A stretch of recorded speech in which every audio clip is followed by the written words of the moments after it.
And for centuries, they've just had this incredible pull on us, right? You think of unimaginable treasures, hidden mysteries. But there's something else, something darker lurking behind all that gold.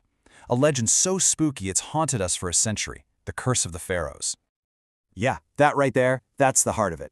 That's the warning that's been whispered down through the ages. The whole idea is that some powerful ancient magic is standing guard, protecting these tombs from anyone who dares to enter. But, where did our modern obsession with this curse really begin? So, the modern legend, the one we all know from the movies, it really kicks off with one of the most incredible discoveries in history. So, picture this. It's 1922. A British archaeologist, Howard Carter, has been digging in the Egyptian sand for years. And then he finds it. The almost completely untouched tomb of the boy king Tutankhamun. I mean, this was it. This was the archaeological find of a century. The entire world just went wild. But that celebration, well, it didn't last long. Almost as soon as the tomb was opened, this amazing story of discovery took a really dark and really mysterious turn. And this is where things get crazy. That whole story of scientific triumph? It gets completely overshadowed by a string of bizarre, tragic events that made it seem like those ancient warnings were coming true.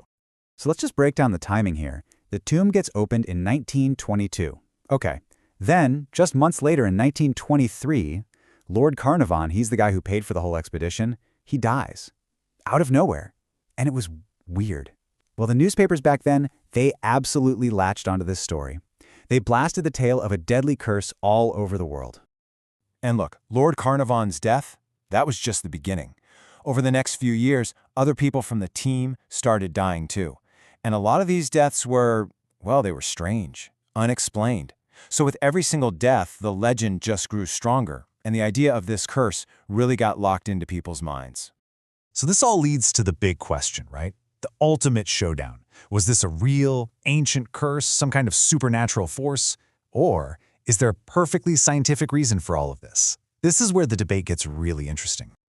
Okay, so let's put on our science hats for a minute. A lot of experts have talked about something called the tomb toxin theory, and it makes a lot of sense when you think about it. These tombs were sealed up tight for thousands of years.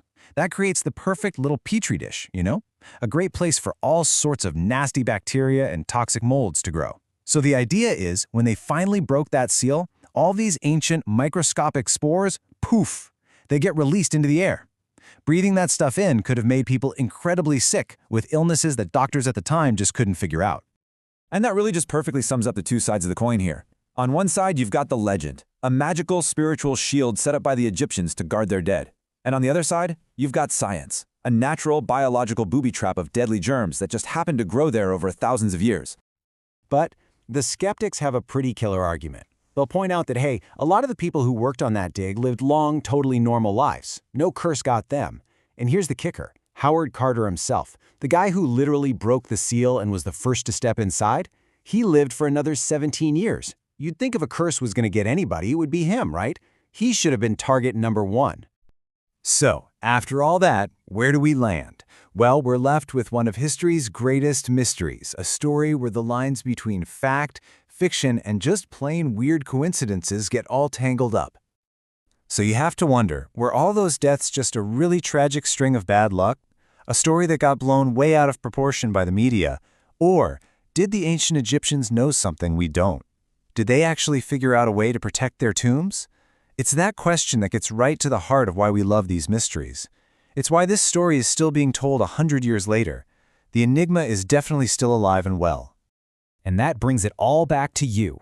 After hearing the legend, the creepy coincidences, and the scientific explanations, what do you think?